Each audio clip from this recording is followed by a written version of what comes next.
My goodness, people, grab something sturdy because the women's basketball world just got hit with a Category 5 hurricane. This is Monica McNutt, and I'm coming to you raw, unfiltered, and absolutely fired up because the biggest bombshell of the decade just detonated. Caitlin Clark, the undisputed queen, the record-shattering supernova, the Indiana Fever's once-in-a-generation savior, has made it official. She is skipping the 2026 FIBA Women's World Cup in Berlin. No red, white, and blue jersey, no gold medal chase, no international spotlight. She's flat out turning her back on Team USA, and the entire sports media machine is in full panic mode, desperately gaslighting her millions of devoted fans with the most outrageous fake speculation you've ever seen. This isn't rumor, this isn't hype, this is cold, hard, earth-shattering truth, and the fallout is already apocalyptic. Let me take you inside the moment this all exploded, because it didn't just happen, it erupted like a volcano that had been rumbling for months. It started quietly, almost too quietly, in the shadows of that Team USA training camp in Durham last November. Clark showed up, drained threes like it was target practice, smiled for the cameras, and everyone thought, okay, she's locked in for the full cycle, World Cup, then Olympics. But deep sources, people who were in those closed-door meetings, who heard the conversations when the recorders were off, told me something felt wrong from jump.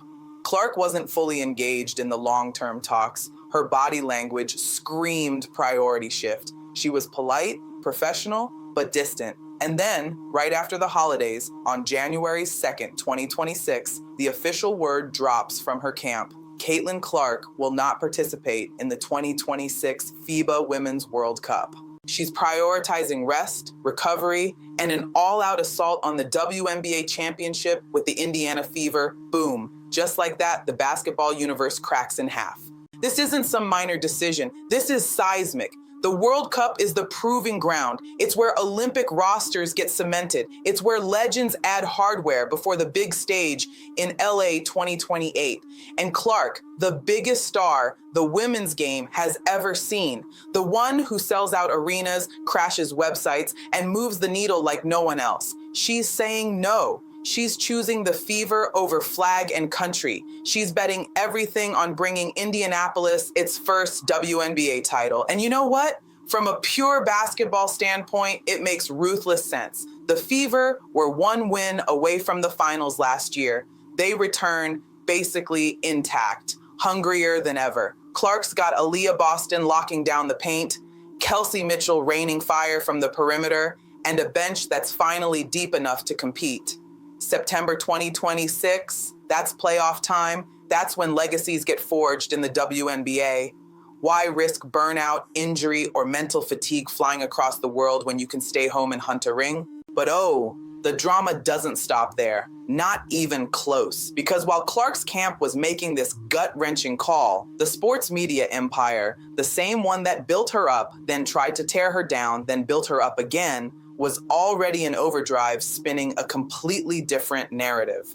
They're out here gaslighting millions, straight up lying to your face. You've seen the headlines, haven't you? Caitlin Clark expected to lead Team USA in 2026 World Cup domination. Sources, Clark fully committed to international cycle. Bold prediction, Clark drops 30-point triple-double in Berlin gold medal game. Are you kidding me? These people are paid millions to sit in studios and peddle pure fiction while the truth sits right in front of them. One national outlet ran a 3,000-word feature titled "Why Caitlin Clark Will Thrive on the World Stage in 2026," complete with mock-ups of her in the Team USA jersey holding the World Cup trophy. Another analyst went on a primetime show and declared with a straight face, "There's zero chance Clark sits this out. She's too competitive. She wants that gold." Zero chance? Zero? When her own people have already confirmed she's out? This isn't speculation anymore. This is deliberate deception. This is gaslighting on a scale we've never seen in women's sports. They're feeding fans false hope, keeping the clicks rolling, protecting their precious narratives about patriotism and duty, all while Clark's actual decision threatens to blow the whole facade apart. And why are they doing this? Follow the money, baby. Clark playing in the World Cup means massive ratings for their networks. It means sponsorship dollars flowing. It means the league and USA Basketball get to ride her wave one more time. But Clark skipping? That hurts the bottom line. That exposes the cracks in the system, the grueling schedule, the lack of rest, the way players are stretched thin across club and country. So instead of reporting the truth, they bury it under layers of fake insider quotes and manufactured optimism. Multiple sources tell us Clark is leaning toward playing.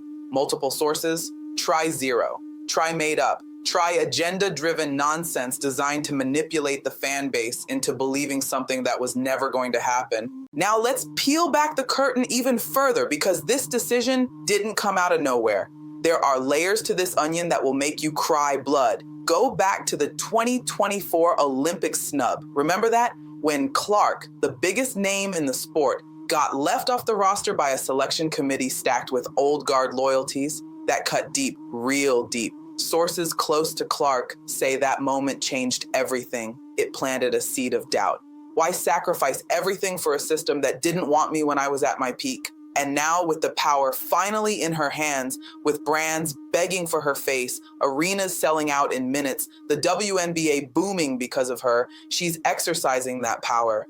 This skip isn't just about rest. It's a statement. It's quiet revenge wrapped in strategic brilliance. Inside the Fever organization, they're throwing a party. GM Lynn Dunn and Coach Christy Sides are reportedly ecstatic. They've been pushing for this exact scenario. Keep Caitlin fresh, focused, and fully committed to Indiana. They're already mapping out an off-season regimen tailored around WNBA domination. Advanced film study, specialized shooting workouts, leadership camps with the young core, no transatlantic flights, no foreign opponents scouting her every move, just pure, uninterrupted preparation for a title run.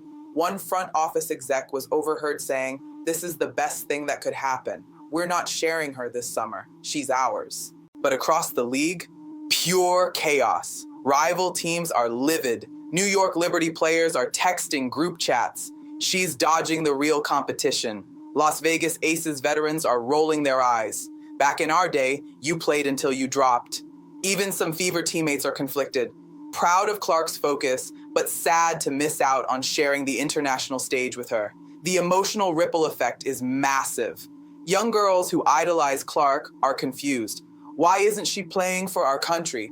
Parents are furious at the media for building up expectations only to let them crash. One viral video shows a little girl in a Clark jersey crying after hearing the news, asking her mom, but they said she was going to win gold. And Team USA? They're in full-blown crisis mode.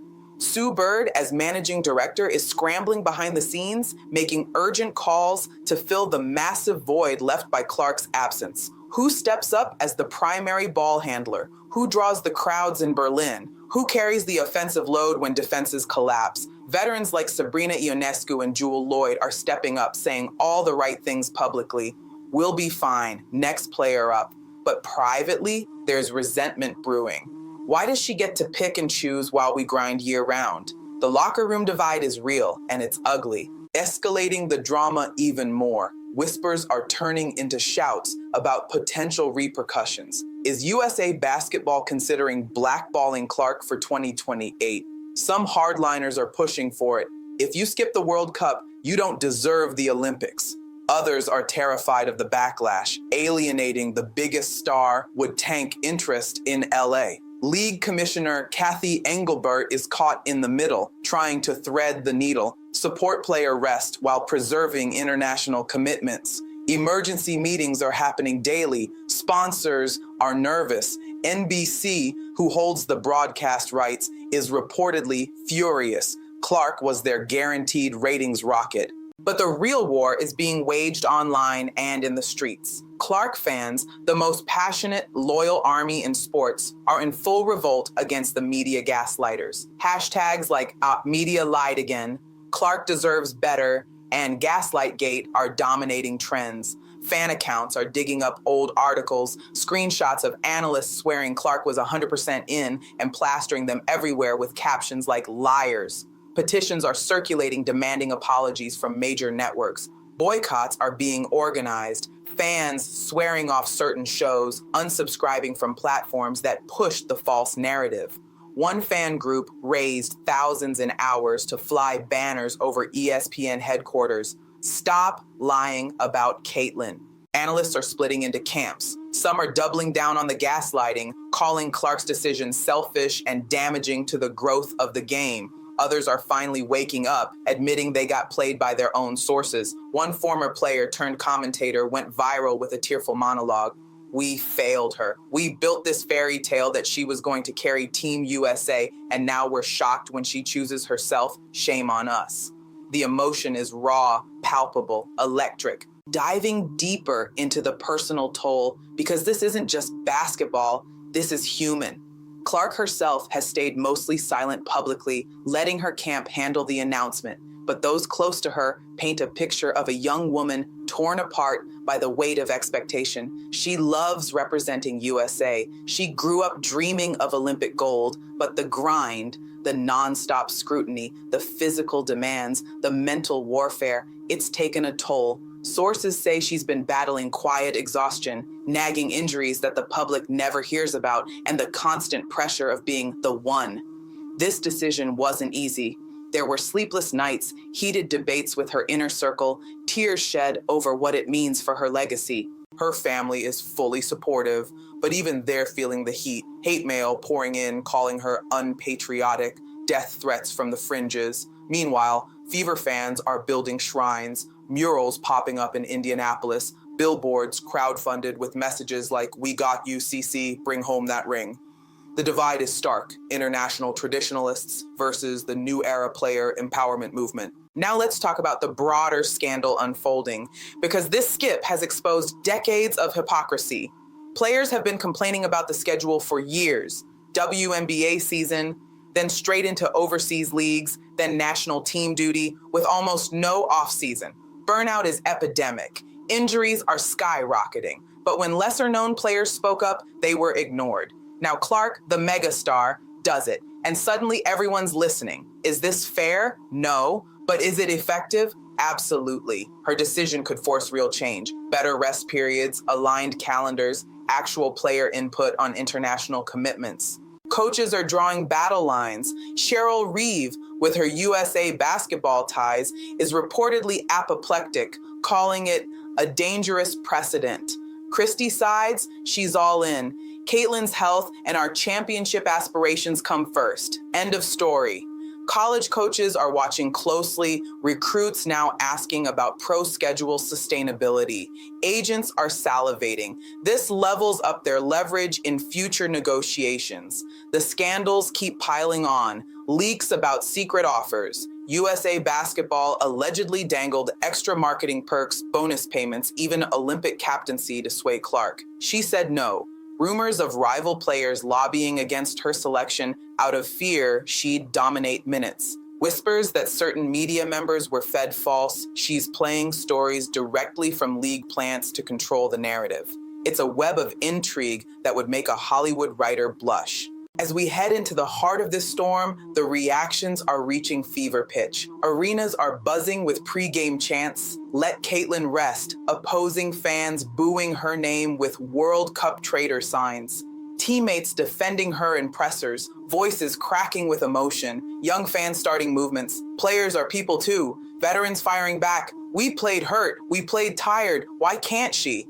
The debate is tearing families apart, splitting friendships, dominating dinner tables. Media outlets are in damage control, quietly deleting old articles, issuing mealy-mouthed updates that bury the original lies. But the fans aren't letting it slide. Archives are being shared, receipts are out, trust is shattered. One viral thread compiled over 50 instances of analysts confidently predicting Clark's participation, now all aged like milk. And the emotional climax? It's coming. All-Star Weekend is weeks away. Clark will face the media gauntlet. Will she address the skip head-on? Will tears flow? Will she drop a truth bomb that burns the whole system down? The anticipation is suffocating. So where does this leave us? Caitlyn Clark has made the boldest, most controversial decision of her career. She's chosen self-preservation and WNBA glory over international duty.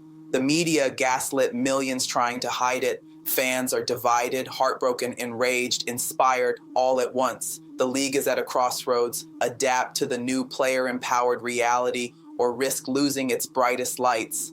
But here's the ultimate shocker that will echo for years. What if Clark's skip isn't the end of her international story, but the beginning of a complete overhaul? What if she wins that WNBA title in 2026, comes back stronger than ever, and forces USA basketball to beg for her return on her terms in 2028? What if this selfish move becomes the catalyst for treating women's basketball players like the priceless assets they are? One thing is certain: Caitlin Clark just changed the game forever. Not with a crossover or a logo 3, but with a simple, earth-shaking no. The queen has spoken, the old guard is trembling, and the revolution? It's only getting started. What say you? Is Caitlin Clark a visionary or a villain? Is the media's gaslighting unforgivable? Will the Fever hoist that trophy because of this? Drop your truth in the comments. This story is far from over, and the fire is spreading faster than anyone can contain. Stay locked in, because in women's basketball, the real drama is just tip-off.